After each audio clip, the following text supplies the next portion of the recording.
And syempre, a car achiever. Hindi lang po basta-basta car, a Dodge Challenger achiever. Grabe yan, di ba? So, isa rin po siya sa mga nakahit na sa highest rank dito sa aming company sa Global Ambassador Prime at top 1 of JLM Project and the founder of MCI International. Let's all welcome Mentor Sandro Carlos! When you've been fighting for it all your life, you've been struggling to make things right. It's all because you learn to stay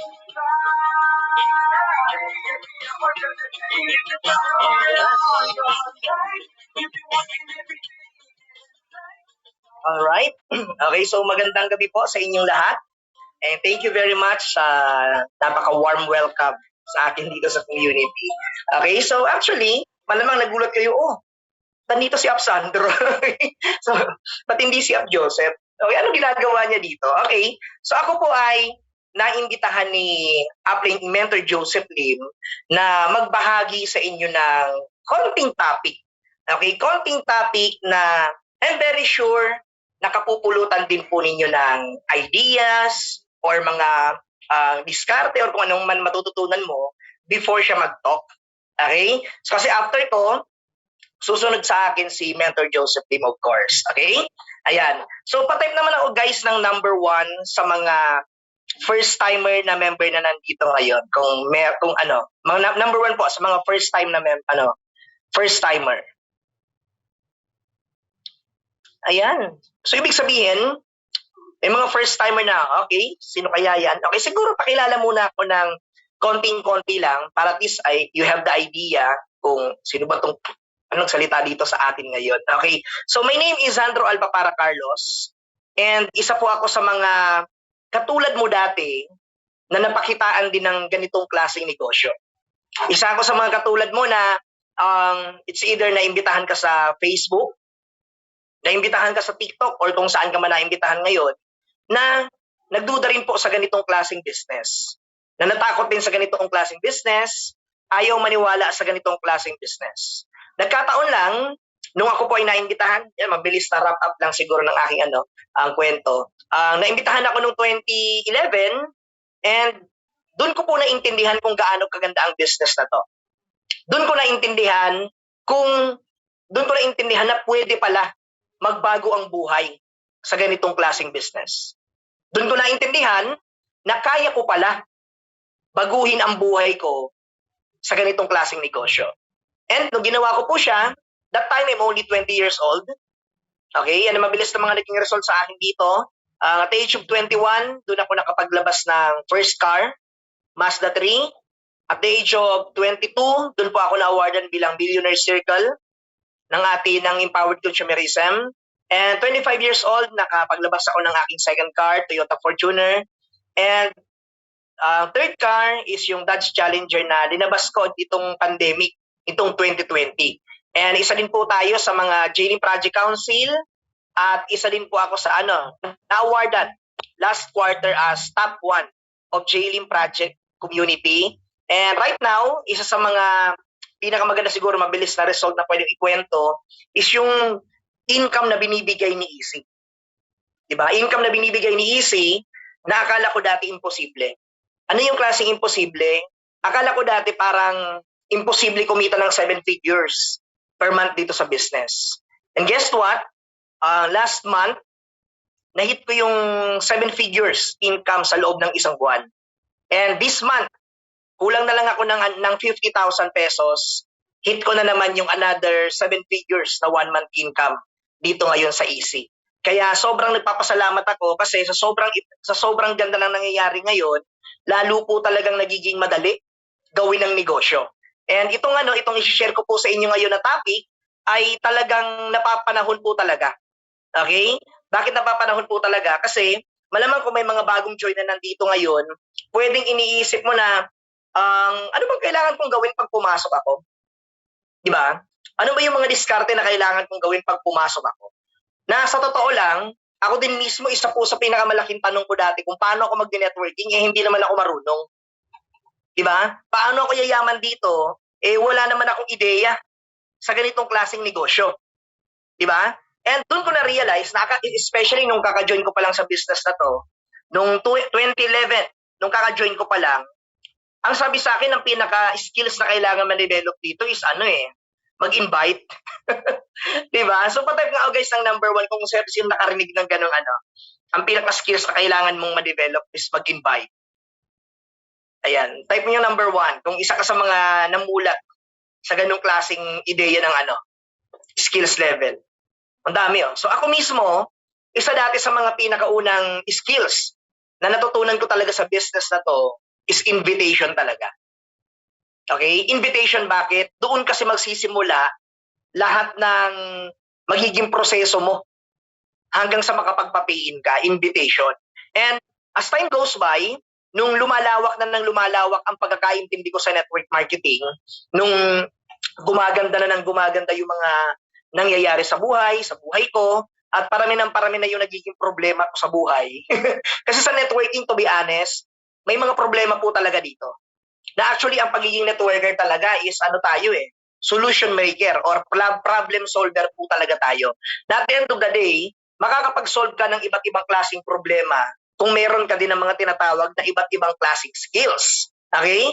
And yung mga skills na yon, ang ilan po dito, ibabahagi ko po sa inyo kung paano po siya na i-apply, paano ko siya mas maipapaliwanag na mga skills na you need to learn dito sa network marketing. Para at least mamaya, pag-start ng training proper ni Ap Joseph, mas lalong maiintindihan nyo ang itong mga i-discuss ko din. Okay, so i-ready ko lang yung aking slides. And ganoon kabilis. Ayan, wait lang. Ayan. Okay? So, nakikita pa ba yung slides ko?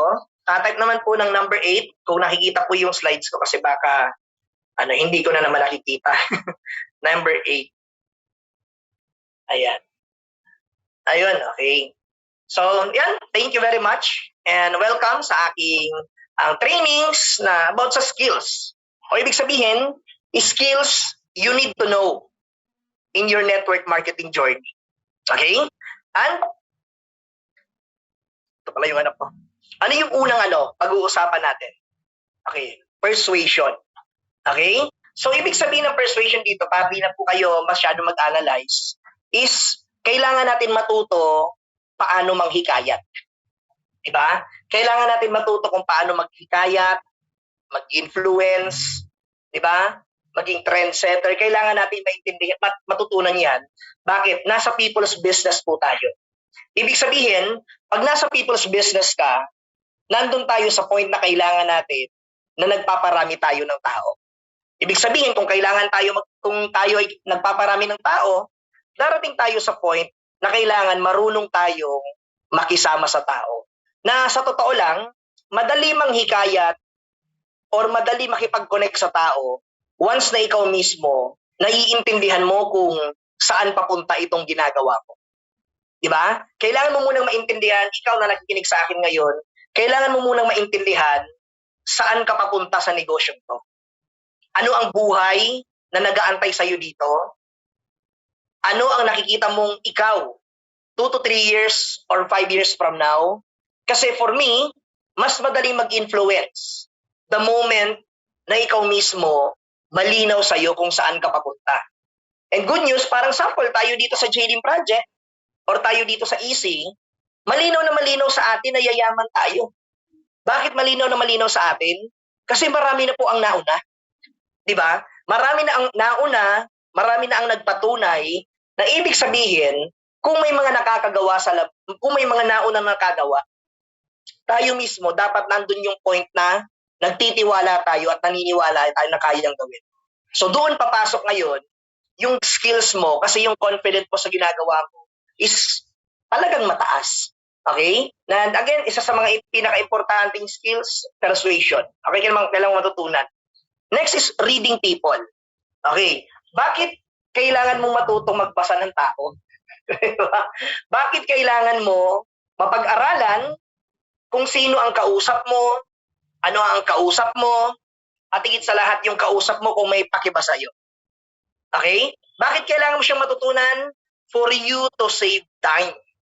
Okay? Bakit kailangan mo matuto? Parang sample sa online. Sa online, for example, didiretso na tayo doon sa ginagawa nating network, pag-network. Sa online, pag meron kang na-approach na prospect, sa totoo lang, the moment na nagtatanungan pa lang kayo, mararamdaman mo naman talaga kung may interest o wala yung tao eh. Sa totoo lang, the moment na nagkausap kayo, di ba kasi di ba may konting question and answer naman talaga nangyayari. The moment na kinakausap mo pa lang yung tao, alam mo na kung may interest o o parang nakikiramdam lang. Alam mo yung kausap mo, kahit papaano kung willing ba talaga makinig. Kaya nga kung isa sa mga discarding ginagawa talaga, especially paano mo matututunan magbasa ng tao, dapat pag nakikipag-usap tayo nowadays, dapat video call talaga. Yes, video call po talaga ang pinaka-best way sa panahon ngayon kasi hindi naman tayo pwedeng lumabas. So online na tayo ngayon. So isa sa mga pinaka-kailangan gawin, massive na activity hanggang sa unang tinginan nyo pa lang sa video call, pag alam mong walang interest or parang nanglilimos lang sa online, may mga ganun kasi. Di ba sa TikTok, marami nang lilimos sa TikTok na kala mo interesado nung nagkausap na kayo, manghihingi na pampagamot ng kung kani-kaninong anak, pampagamot sa nanay. Di ba yung iba naghihingi ng laptop, nanghihingi ng computer. So at the end, sobrang aksaya kasi ng oras natin. The moment na hindi mo napapakiramdaman ang taong kinakausap mo. Kaya nga sabi ko lagi, every time na may kakausapin na tao, every time nakakausap ka ng prospect, wala naman talagang talo eh. Bakit wala namang talagang talo? Number one, kung mapa-join mo yung prospect, kumita ka. Pag di mo na-pa-join, you have to believe me na mayroong na de-develop na skill sa'yo kasi ina-apply mo lagi yung trabaho ng networker. Ano yun? Makipag-usap at mag-prospecting. Kaya sa mga nagsisimula pa lang, paano ma-develop ang skills na to? Damihan mo po yung kausap. Damihan mo yung experience mo, damihan mo as in everyday, marami talaga. Doon ma-develop kung paano ko magbasa ng tao kahit sa first na conversation pa lang sa pag one-on-one. Okay, so next is, sharing wealth. Okay? Itong sharing wealth na to actually, in a basic term, parang tumulong ka sa grupo, di ba? Tumulong ka sa ilalim, magbibigay ka ng promo, but at the end of the day, isa sa mga pinaka naintindihan ko sa network marketing, kaya tayo kumikita ng malaki, kaya tayo binibless ng sobrang laking pera, hindi para sarilihin lang natin yung pera na yun. Hindi para tayo lang ang magkinabang ng pera na yun, hindi para tayo lang ang maglustay ng perang ganon. Nakadesign talaga na malaki ang kita natin para mas matindi ang ma-share natin pailalim. And isa sa mga pinakatutunan ko kay Mentor Joseph Dave, the moment na nandun ang willingness mong tumulong, yung blessing talagang lalong bubuhos. Totoo po yan. The moment na willing kang tumulong, willing kang buhatin yung downline simula sa pinakailalim kung kaya mong magbigay ng promo, ng maraming iba-ibang klaseng magagandang experience, kailangan natin gawin eh. Bakit? End of the day, yun ang pinaka-business natin. Di ba? Business natin, na kinakailangan talagang lalagyan din talaga ng budget. Hindi lang budget hindi lang usaping pera, siguro pati na time. Di ba parang sample ako, dito sa building na tinitirahan ko po, nandito kasi yung halos lahat ng app ko.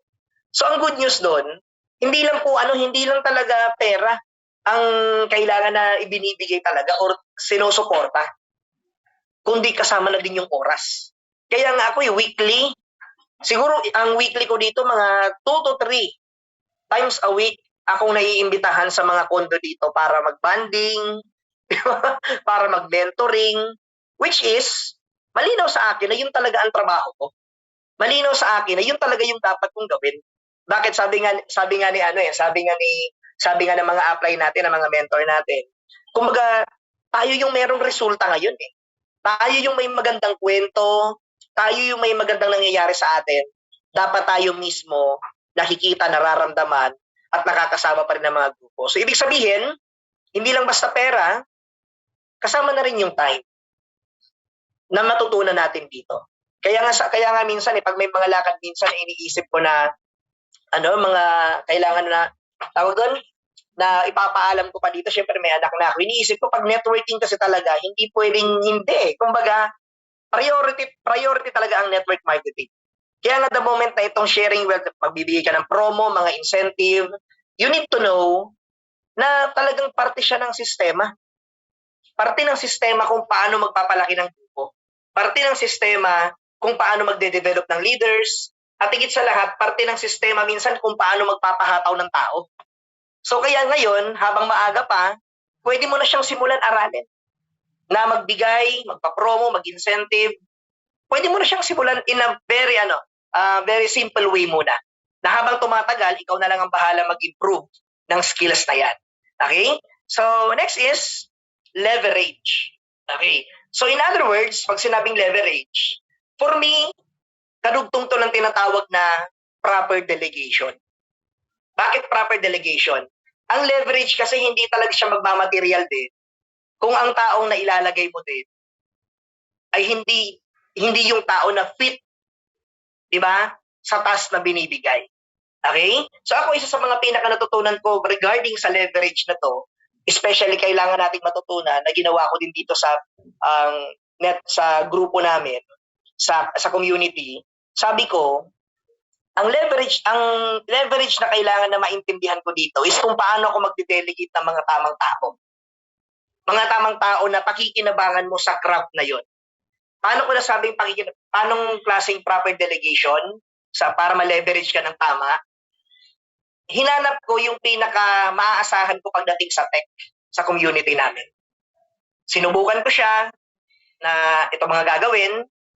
So far, nung nakita ko yung skills niya maganda, so hanggang ngayon, siya pa rin ang gumagawa nun. And hindi ko na pinoproblema yun, kaya naka-leverage. Next is, pagdating sa slides. Kung mapapansin nyo, nasabihan ako ni Apple Joseph na may ganitong, naimbitahan niya ako kanina. Naimbitahan niya ako ng 6 p.m.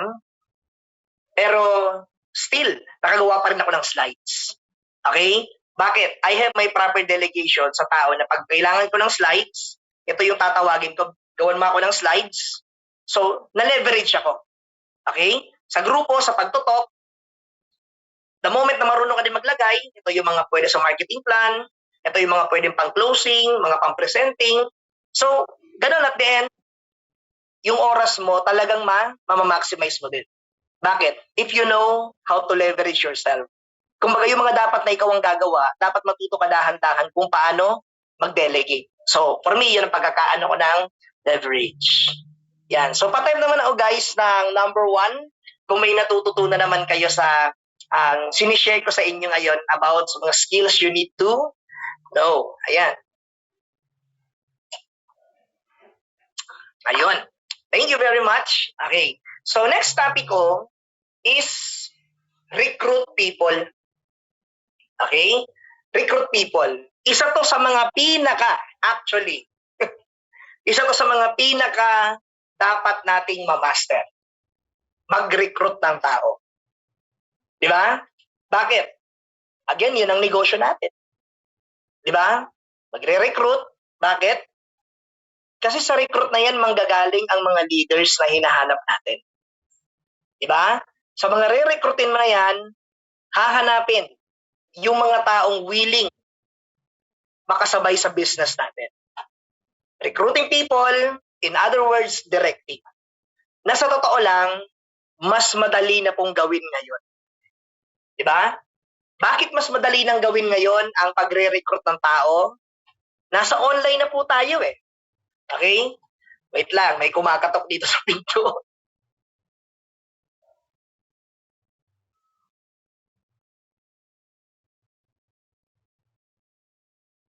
Ayan, binuksan ko lang si mama nasa pinto. Okay. So, ibig sabihin, na sinabi ko kaninang mas madali na po ngayon talagang mag-recruit ng tao or matuto. Kasi nasa era na po tayo na online na po lahat. Nasa era na tayo kung saan magaan na po ang lahat. Anong ibig kong sabihin na nasa era na tayo kung saan magaan ang lahat? Imagine, pwede kang makapag-recruit, pwede kang makapag-prospecting, pwede kang makapag-close deal ng tao, pagising mo sa umaga kahit hindi ka pa nagtutoothbrush. Pwede kang mag-close deal kahit hindi ka pa naliligo. pwede ka mag-close deal. Okay? Kahit naka-boxer shorts ka lang. In other words, ano ang kinaibahan nito sa skills na dapat mong i-develop noon? Noon po, especially yung namulatan kong sistema ng network marketing, noon para magkaroon ka ng prospect, it's either mamumusakal ka or magpa-flyerings ka sa kalye. So it's, again, ulitin ko, noon para magkaroon ka ng prospect, hindi pa yung pay-in prospect pa lang. Para magkaroon ka ng prospect, kailangan mong gumawa ng flyers, di ba? Sila applying JM, sila applying Kim. Alam ko, napagdaanan namin pare-parehas yan. Okay? Gawa ka ng flyers. Are you looking for part-time? Ganun ginagawa dati. And every day of my life, naalala ko dati, talagang nasa kalye talaga ako, especially na nagsisimula ako. At anong pinakamasaya nun, doon ko naintindihan, na ang network marketing talaga pala noon, talagang ang yayaman, talagang malupit talaga. Bakit? Iba pong klase ang sistema noon. Sa sistema ngayon. Kasi noon, para makapag-recruit ka, sa usaping sinabing recruit, again, mamumusakal sa kalye. Diba, minsan, pag may kunyari taga Bulacan ka, tapos may prospect ka sa Pasig, babiyahe ka pa papuntang Pasig. Diba? Babiyahe ka papuntang Pasig, tapos yung kakausapin mo, pakakapihin mo pa. yung kakausapin mo, pamimeriendahin mo pa. At anong pinakamasakit sa lahat? Kaya minsan ang mga tao hindi na-develop yung skills ng pagre-recruit. Kasi the moment na nare-reject noon, ayaw nang sumubok. Di ba? Ayaw nang sumubok kasi nare-reject ng paulit-ulit tapos nagpapakain pa siya. So, ganun po katindi noon. Ganun kalupit noon na parang isa nga sa mga example ko bakit masyadong masakit ang rejection noon kesa ngayon. Kasi noon, kunyari, again, example ko, kunyari taga-Pasig ka, yung prospect mo taga-Bulacan, imagine mo yung commitment pa lang ng pagdayo mo. Di ba? Yung oras na kakainin sa buhay mo sa pagpunta mo sa malayong lugar na yun. Tapos pag-present mo, biglang sasabihin sa'yo, itatanong ko muna sa misis ko. Itatanong ko muna sa tatay ko, sa asawa ko. Anong pinakamalupit nun? Talagang dadamdamin mo noon ang rejection. Kaya nga yung pagre-recruit ang pagre-recruit noon, hindi po talaga ganun ka-smooth. Hindi ganun ka-smooth. Kasi nga, ganun po katindi ang pinagdadaanan sa prospecting pa lang. And anong pinakamagandang nangyari sa community natin nitong pandemic? Tayo po ang isa sa mga pinakamabilis na nakapag-adjust. Bakit tayo yung isa sa mga pinakamabilis na nakapag-adjust? Yung pagre-recruit sa atin, nailipat natin lahat sa online. Diba? Which is, pag nasa online, guys, you have to believe me, mas mabilis kang matututo. Bakit? Kasi, i-reject ka nung nakausap mo ngayon, palit agad ng kausap, palit ng kausap. At doon papasok ngayon, yung development ng skills mo when it comes to recruitment. Doon lalabas ngayon, kumbaga doon ka mahihinog. Di ba? Doon ka mahihinog sa dami ng tao na kakausapin mo. Kaya nga naalala ko noon nung panahon ng networking dati pa, pag nakakalimang direct ka noon, halimaw ka na eh. Di ba? Pag nakakalimang direct ka noon ng field days, talagang malupit ka na talaga niyan. And ano po yung kinaibahan sa panahon ngayon? Dito sa community natin, dumarating na sa point na ang 5 direct parang normal na lang. Kasi meron nakakapag-10 direct, di ba? Meron nakaka-8 direct. So, naging normal na. Bakit naging normal na yung pagdami ng direct? Dahil din sa dami ng prospect sa online. Ibig sabihin, the more na marami ang prospect na pagpapraktisan mo, the more na maraming prospect na kakausapin ka, yung skills mo sa recruitment, tataas talaga. Kaya ito pong pagre-recruit na to, or directing, isa po ito sa mga bigyan nyo po ng panahon, kasi dito mo mahuhugot ang mga leaders na darating sa grupo. Okay? So, next slide. Ayan. So, type naman po ng number 1 kung ang natututunan naman kayo sa ating sinishares na idea today at inom muna ako ng aking kape. Yan.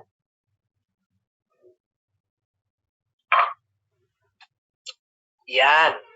Okay, so thank you very much. And next topic ko is energy management. Okay?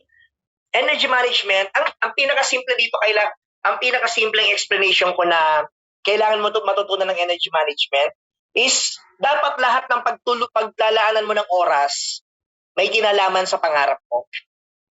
Diba? Isa sa mga pinaka natutunan ko kay Pres, naalala ko nung parang nung nagstay na siya ng Bicol, parang nagkaroon ng poultry. So sabi niya, make sure na lahat ng kahihiligan nyo dapat nagpapasok sa inyo ng pera. Sabi ko, tama nga naman. Hindi masasayang ang energy natin everyday kung ang pinaglalagyan natin may kinalaman sa goals natin sa buhay. Ibig sabihin, where attention goes, the energy flows. Tama ba yung English ko? Okay? Ibig sabihin, kung saan mo ilalagay yung mga oras mo everyday, make it sure dapat productive talaga. Bakit at the end of the day, pag yung oras mo lumipas na hindi productive, parang nakakapanghinayang. Parang nakakapanghinayang to the point na hindi mo naman pwedeng ibalik pa yung kahapon sa ngayon. Hindi mo naman pwedeng sabihin na babawi na lang ako bukas. Kasi ako po, isa ako sa mga hindi naniniwala ng babawi ako bukas. Bakit, regarding to sa networking na sinasabing babawi ako bukas. Bakit for me, magkaiba naman kasi yung bukas sa ngayon at iba rin yung kahapon. So ibig sabihin, kung itong buong araw na to wala kang ginawa, yung energy mo napunta lang sa walang kwentang bagay, sayang. Bakit sayang? Hindi man lang nagamit na may kontribusyon sa pangarap mo sa buhay. Kaya please be very careful kung saan nyo kung saan nyo din talaga uubusin yung oras mo para nang sa ganon ay hindi darating sa point na mapapaisip ka, teka, bakit parang ang tagal ko na? Bakit ganito pa ng results ko? Bakit parang ilang buwan na ako, ilang taon na ako? Bakit walang changes na nangyayari sa akin? Simple lang. Ilagay natin ang oras natin, yung attention natin sa kung saan alam nating productive tayo at may kinalaman sa pagtupad ng mga pangarap natin. Okay? So, next is, problem solving. Okay. Problem solving, napaka-basic. Yan po ang trabaho natin. Okay? Yan po ang trabaho natin. Ibig sabihin, ang trabaho ng networker, mag-solve ng problema. Especially kung upline ka na, trabaho po natin, mag-solve talaga ng problema. The moment na yung skills mo, ang kaya lang ma-solve na problema, mga basic, hanggang doon lang ang kikitain. And isa sa mga pinaka-natutunan ko regarding sa problem solving is the moment na may problemang darating, huwag mo siyang titingnan as problema. Okay? Paano nangyari yun na problema tapos hindi ko siya titingnan na problema? Pag may problemang darating, ginagawa ko, pag may problemang darating, tinitingnan ko siya as another new level to unlock. Ulitin ko Ako, pag may problemang dumarating, especially malaki o malalang problema, nai-excite po ako. Bakit nai-excite ako? Yun nga, para sa akin, it's another new level para mag-level up ako. That's why pag may problema, excited akong i-solve. Excited akong solusyonan. Bakit? Ganun talaga Sabi ko nga, kung maiintindihan lang ng karamihan na ang pagiging networker is problem solver, and gano'n naman sa lahat talaga The moment na may malalaki ka ng problemang nasusolve, magaling ka na mag-solve ng problema, talagang kikita ka talaga ng malaki sa kahit anong career. Anong pinaka-biggest example ko regarding sa bagay na yan? Si Mang Inasal. Bakit si Mang Inasal kumita ng sobrang laki nung unang arangkado? Arangkado. Okay, nung unang arangkada ni Mang Inasal sa market, bakit pinatos ng Bakit pinatos ng tao? Bakit parang natakot si Jollibee na matalo siya ni Mang Inasal? Actually, isa sa mga pinakamagandang nagawa kasi ni Mang Inasal, na-solve niya yung isa sa pinakamalaking problema ng Pinoy. Okay? Ano yung pinakamalaking problema ng Pinoy? Extra rice. Bakit? Ang Pinoy, aminin natin, majority sa Pilipinas talaga pag kumakain, nakadepende sa kung magkano ang laman ng wallet. Nakadepende sa kung magkano budget ang nakalaan. And again, majority ng tao sa Pilipinas, after kumain, talagang may extra rice. Bakit nayanig si Jollibee? Kasi kay Jollibee, pag nag-extra rice ka, 25 pesos. Di ba? 25, paano kung makanin ka? Dalawang extra rice, 50 pesos. Ganun ang problema. Si Mang Inasal, nung dumating, only rice. Di ba? Only rice, ibig sabihin, nakapag-decode si Mang Inasal ng problema ng Pilipinas. Since na-decode niya yon, that's why tumabo din talaga siya ng sobrang laking income. Again, kasi nasolusyonan niya yung isa sa mga pinakamalalaking problema ng tao pag kumakain. Parang ganito kasimple. Sample, sa kondo. Pag mainit, problema ko mainit, bibili ako ng aircon. Solusyon. So si Mang Inasal, mga taong grabing kumain ng kanin, gusto ng extra rice, siya yung nagsolusyon, kaya ngayon, pumutok si Mang Inasal. So ganoon din po sa network marketing. The moment na ang problem na sinosolve natin palaki ng palaki, ibig sabihin, talagang nagle-level up ka na kasi doon din lumalaki ang income. Di ba? Kaya sa lahat ng nandito ngayon, huwag niyo pong iwasan ang problema. Dapat yung problema, talagang i-goal ninyo na solusyonan para mag-level up. Again, it's a gateway to another new level. So, enjoy solving your problems. Ayan. Next is money management. Okay? Sa money management, para sa akin, kailangan natin itong matutunan, especially negosyante tayo. Diba? So, ako mismo, nandun po ako sa process na talagang isa to sa mga gusto kong ma-master talaga. Bakit? Dumating na po ako sa ganitong ang stage ng network ko, masasabi ko po na hindi pa talaga ako ganun kagaling mag-manage ng pera, but at least, nagkaroon na po ako ng maraming improvement regarding sa money management. Bakit? Noon, again, tulad nga po ng laging nagiging concern ng marami ding networker, na siguro marami na din tayong nakita na kumita ng malaki, nawalan, pero marami din naman, meron din naman tayong nakita na kumita ng tuloy-tuloy talaga. Nabulula ata ako doon. Ulitin ko, may mga nakita tayong mga networker na kumita, lumiit ang kita, lumaki ang kita, lumit ang kita. Meron din namang kumita, nawala, at meron din namang kumita ng consistent na tumataas talaga. Diba? So, ngayon, sabi ko sa sarili ko, ang goal ko, dumating ako sa point na tuloy-tuloy na yung pagkita talaga. Kaya nga sabi din ng mentor ko, kailangan nating alagaan ng tama ang pera natin. Ibig sabihin na kailangan alagaan ng tama, we should know kung saan natin dapat siya linalagay. Ako, pinaka-biggest example ko dito sa money management na to. Ako, every month, talagang meron na talaga akong budget, okay? Meron na talaga akong budget na, parang ganito, ito po nakita niyo sa likod ko. Yan, pakita ko na lang. Yan po, ito po yung minibar namin dito sa condo. So, every time na nag-grocery kami, talagang may nakalaan na talaga akong budget para bumili ng mga alak. Diba? Sample lang naman po ito, hindi naman lahat alak pinag-uusapan, sinasample ko na lang. Talagang meron po talaga akong nakalaan na budget sa alak every time na mag-grocery kami. Bakit? It's part of my business. Paano klaseng part of my business? Yun nga po sinabi ko kanina, almost 2 to 3 times po ako na bumababa sa banding sa buong grupo ko dito sa community namin. Na darating sa point, gusto ko, pag kunyari ako yung dadayo, gusto ko may baon akong alak. Diba? May baon akong alak, although may alak na naman talaga sa banding na napupuntahan ko, gusto ko lang na may dala din akong alak. Diba? Bakit gusto ko din? Again, it's part of the business. Saan ka nakakita na iinom ka na lang, business pa? Saan iinom ka na lang na ipasok mo pa rin sa negosyo? So, tayo, kailangan natin siyang matutunan kahit nagsisimula pa lang tayo. Diba? Ano yung mga priority sa pera? Ano yung mga dapat unahin? And ako nagkaroon na din ako ng isang ruling sa buhay pagdating sa pera na naituro sa akin ni Apren Joseph Kim na before ka gumastos sa mga bagay na, for example, luho, make it sure na hindi mo napapabayaan ang obligasyon mo sa network mo.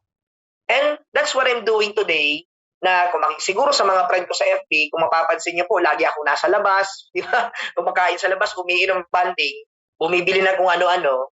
Ini-enjoy ko po syempre. Ini-enjoy ko po syempre yung kinikita ko. And at the same time, tinitiyak ko po na hindi napapabayaan yung needs ng community namin. Ano yung mga needs? Napakarami pong needs ng isang community at alam nating lahat yan.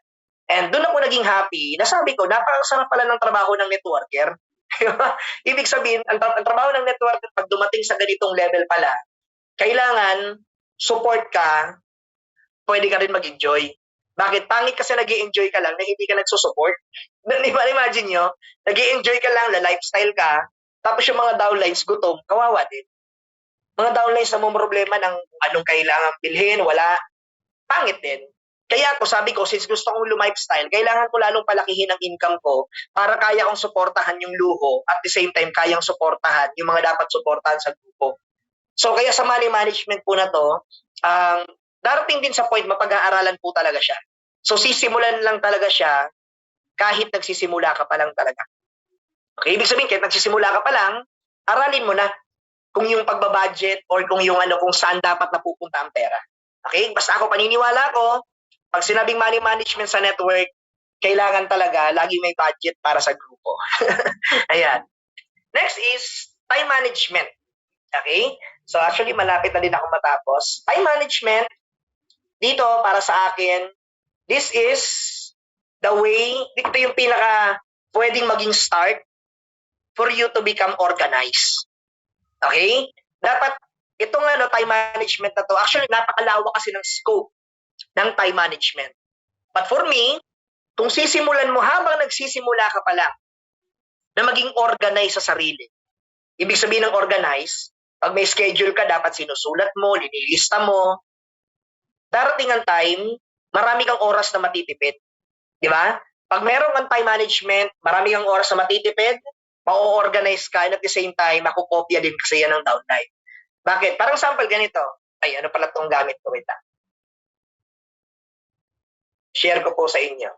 Parang sample, kita naman sa camera. Okay. Parang sample ako, paano ako magkaroon ng time management? Ako mismo nagsusulat pa rin talaga ako ng schedule. Parang sample, ganito, 31. Ayan. Ayan. Ito nakikita ba? Ayan. 31. So, Sunday, 4 p.m., share ako sa Royals. So, ako mismo sinusulat ko yan. Bakit? Ito yung dating weakness. Ito, sabi, Wi-Fi boss closing. Ito yung weakness ko dati, time management. Kaya sabi ko, nung nadidiscuss at natuturo to sa amin dati ni Upline Joseph Lee, sabi ko, no choice ako, kailangan ko talaga maging organized. Bakit? Baka dumating ang panahon, may mga bagay akong pagsisihan kung bakit hindi ko inaral maging organized. So, kaya sa lahat ng nandito ngayon, lahat ng schedule, kung kaya mo na dapat sinusulat mo, much better. Okay? Pero kung makabisado ka naman sa ganyan, kung may sa mga gagawin, alam mo yung oras kung kailan ka gigising, alam mo yung oras kung kailan ka hahataw, alam mo yung oras kung kailan ka lalabas, pag marunong ka na yan, malaking advantage na. Pero kung hindi ka marunong yan, dahan-dahanin mo. Bakit? Nagsimula naman ang lahat ng hindi marunong time management na nagkakamali talaga. So all you have to do, maging willing ka lang na mag-adjust, willing ka lang na magbago, magagawa mo yung time management na yan. Next is, be aggressively patient. Okay? So ibig sabihin, kailangan mong matuto na maging agresibo. Maging agresibo sa pag-hit ng goal. And at the same time, kailangan mong maintindihan ang pag-hit ng goal may proseso din talaga. Diba? Kailangan mong maintindihan ang pag-hit ng goals or kung anumang bagay na gusto mong magawa sa buhay, kailangan talaga naiintindihan mo na may proseso and it takes time. Diba? Na sabi nga, sa negosyo natin, talo ang inip eh. Diba? Talo ang mainipit. Bakit? Hindi naman kasi to ang parang sprint lang. Marathon to. Paano ko siya nasabi? Nasabi ko po siya in connection sa nangyari din sa journey ko sa network. Bakit po? 10 years na ako sa network and itong 2021 ko lang talaga masasabi na talagang sobrang naging ibang changes ng buhay talaga. Bakit? Ito pong nangyayari sa akin ngayon sa network, ito yung dating parang kinababaliwan ko nung nagsisimula ako. Kaya nga ako naging aggressive eh. Di ba? Naging aggressive ako tulad po na sabi ko, gusto ko ng ganung buhay. And isa sa mga pinaka naging happy talaga ako sa panahon na yun, yung dating buhay na kinababaliwan ko kahit papano, dumating na pala ako sa point na parang gano'n na din ang buhay ko ngayon. Parang kanina nga nagkukwentuhan kami ng kapatid ko. Sabi ko, grabe no, parang napakabilis ng pangyayari. Sabi ko, bakit parang napakabilis ng pangyayari? Akalain mo, narating ko na yung 7 figures na income sa isang buwan. Na dati, isa sa mga pinakamalaking tanong ko kung paano ako magwa 100,000 per month. So, nangyari lang, hindi lang talaga sumuko. Di ba? Tuloy-tuloy lang talaga. Kaya nga yung wisdom ni Carol na tuloy-tuloy lang, talagang literal. Magical. Tuloy-tuloy lang talaga. Pwede ka maging agresibo, basta dapat naiintindihan mo na bawal mainip. Di ba? Bawal mainip kasi ang inip talo talaga eh. Ang inip walang mapapala. Kaya nga sabi ko sa inyo, tuloy-tuloy lang. Kasi ako naniniwala ako, sa dami ng nangyayaring maganda ngayon sa buong community natin sa JD Project, Project High, ako tinitingnan ko na yung sarili ko. By the 4th quarter of 2022, magto 2 million per month ako. So kaya ako gusto kong trumabaho talaga ng sobrang lupit ngayon kasi yun nag-set na naman ako ng panibagong goal. And yung goal na yun, naintindihan ko na yung proseso kung paano ko siya mararating eh. Nakita ko na and ginagawa ko na yung proseso na yun. Kasi nga, medyo nakakakilabot yung sinet kong goal. But at the end of the day, wala namang masama mag-set ng goal basta alam mong tinatrabaho mo. Wala naman masamang mangarap ng ganun kalaki. Bakit? Example, anong nimin ko? Gusto ko kumita ng 2 million per month next year. Hindi naman siya imposible kasi marami nang kumikita ng 2 million per month. Di ba? Hindi naman siya imposible kasi may nakakagawa naman sa atin sa project eh. Aplinta niya, nagto 2 million per month. So sabi ko, may nakagawa eh. Bakit? Itong 1 million per month na to, nanggaling din sila dito. Ibig sabihin, kung nanggaling sila dito, ako naman ang next na pupunta doon. Di ba? So in short, ganun ko na-apply ang skills na to. Aggressive talaga ako. Bakit? Ganun din naman, itodo na natin. Kumbaga, nandun sa point, di ba? Lahat tayo gusto nating yumaman ng sobrang tindi. Nandun tayo sa point na gusto natin talagang mag 7 figures, mag 8 figures per month. So kung ganun din naman pare-parehas pala ang gusto natin, dapat ikaw na nakikinig ngayon talagang alam mo na itotodo mo na talaga. At maintindihan mo na yung itotodo mo na yon, ang pupuntahan talagang sulit. Di ba? So how does it feel? Kumikita ng 2 million per month. How does it feel? Na 2 million per month, magkano na kaya ang kinikita sa ilalim ng leaders? So yun ang nakakabaliw. And lahat tayo, may chance na tayo sa ganun. So dito mo gagamit yung skills na to. Be aggressively patient. Okay? So next is learnings. Actually, dito sa learnings na to, continue learnings. Okay? Bakit continue learnings? Very simple, guys. Kung ang mga mentor nga natin tuloy-tuloy na nag-aaral, tayo pa kaya? Di ba? Kung mga mentor natin, sila Apline Joseph Lim, sila Apline Louie Gascon, nag-aaral pa rin. What more tayo? Continuous learning, bakit? Para hindi tayo mapag-iwanan. The moment na tumigil ka ng mag-aral, the moment na tinigil mo na ang pag-i-explore, the moment na tinigil mo na ang pag-gather ng mga bagong diskarte, paglabas sa mga creativity mo, yun ang pinakamaling gagawin mo sa buhay mo. Bakit? Madali lang naman maintindihan eh. Pag hindi ka nag-innovate, pwede ka mag-evaporate. Okay? Kaya continuous learning. Training lang ng training. Pag sinabing training, sabak lang ng sabak. Pag may pinapagawa si Upline, pag may sineset ng goal, si Upline, ihit ng ihit. But at the end of the day, yung learnings na makukuha mo, yun ang mga bagay na pwede mong ipamahagi sa mga taong makikinig sa'yo pagdating ng panahon na yon. Okay? And with that, thank you very much sa ating, okay? Thank you very much sa inyong lahat. Okay? Hopefully may naintindihan po kayo. Okay? So, patype naman ako ng number 1 kung may natutunan naman kayo kahit ano. Ayan. Dami nag-type ng number 1, oh. So, thank you very much. It's a privilege na makapag-share po ako dito sa inyong community. Okay? So, hindi ko na patatagalin kasi I'm very sure, Red Fair, i-check ko muna. Wait lang, i-check ko muna.